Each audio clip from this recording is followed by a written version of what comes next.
Click on the layer. Click on Ctrl+J to duplicate the layer 4 times. Rename the layers. I am renaming them using numbers. Use your own naming. Just click on the layer, then write the name. Then click on the eyeball to hide the layers. Select the brush tool, then erase a part of the image so that we can make it a motion later on. Move to the next layer, hide the other layer, then make the next layer active by clicking on the eyeball. Use the brush tool again to erase a part of it.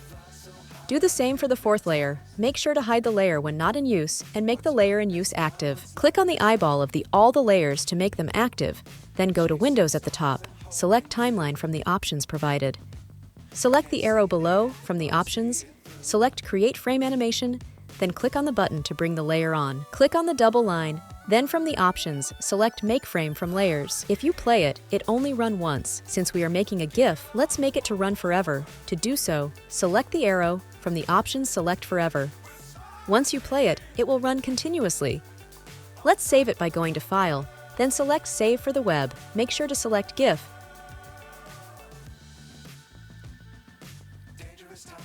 Then click on Save, specify the path and give it a name, then save. This is the final output. That is all for today. Make sure to like, comment, and subscribe.